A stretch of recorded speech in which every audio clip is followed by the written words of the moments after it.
Have you ever had the nagging sense that, hey, I should probably be looking at my numbers a little bit more, I should really know my numbers, but then feel like, what exactly does that mean? What am I supposed to look at and what am I supposed to take away from this particular exercise?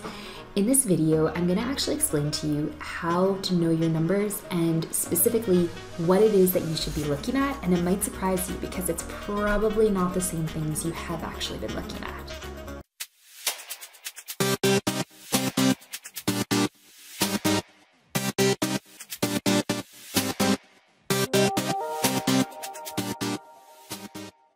Is how do you review and know your numbers? So there's two different things that you can kind of look at whenever you're talking about knowing your numbers. And a big trap that people fall into is focusing all of their attention on what happened in the past. So they'll dive deeply into what happened last month, what happened last quarter, what happened last year. And that is a good place to spend a little bit of time on to kind of gauge a little bit of a sense of what your trends are, where things have been going. But let me ask you a question. Do you want your business outcomes to be the same next year as they are now? Most people say no. Most people want to grow their business. Most people want to take their business to another level. So looking at what happened before is not necessarily going to be what takes you to that next level. What you ultimately should be spending more of your time on when you're reviewing your finances is actually imagining yourself.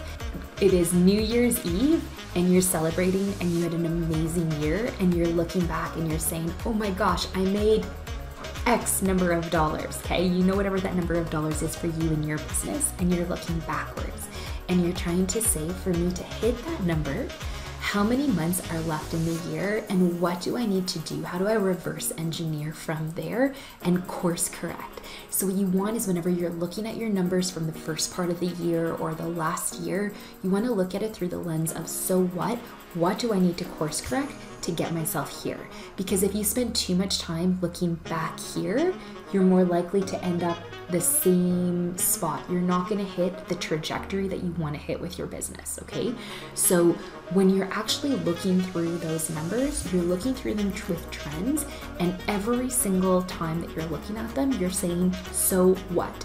And there's really two questions that you want to elaborate on that so what for.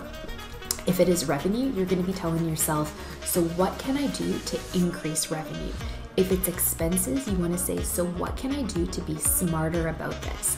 And when it comes to being smarter about your expenses, you're going to want to think short term and long term, okay? So a short term thing is to look at your, let's say, business cards, and say, you know what, I can save myself $20 by not spending money on business cards. Okay, you can do that, but that might cost you over the long run, right? So you want to always be toggling back and forth when you're looking at your expenses from the perspective of this. So what can I do to minimize these expenses, but minimize them without having a negative impact on what your top line revenue is, okay? So just get yourself in the habit of looking through the results you're getting every single month, and is it getting you closer to where you're trying to go? But go into it with that frame of mind of, where am I trying to get to? Where am I currently? And what do I need to course correct, right? So you might have a goal set for every single month. Once you kind of set your end of the year goal, you've reverse engineered every single month, you're gonna know, okay, next month is gonna be July. What do I wanna have happen in July? July rolls around, you look and you say, oh, I didn't actually hit that particular target. It took longer to implement this. The website wasn't ready to launch. We didn't get the traction initially that we wanted. When you're looking through your July results, you're going to be saying, okay, so what? So what am I going to do different in August to be able to boost that? And you might even look at your expenses and you say, where do I actually want to spend more to crank up the speed on some different things, okay? So how you look at your finances and how you know your numbers is always through the lens of, so what course correction do I need to do to be able to help me hit what my end of year goal is, okay? Get yourself comfortable with it, get yourself familiar with it. Of course, the first time you're looking at it, it's gonna feel a little bit awkward. It's like anything, right? The first time you tied your shoes, it felt a little bit hard. Now you could tie your shoes, practically with your eyes closed, right? The same thing happens when it comes to reviewing your numbers. I would say at a minimum, the frequency that you want to be looking at them is monthly. But whenever you're in a really high growth industry, you probably want to be looking at some of those indicators a lot more frequently than that, okay?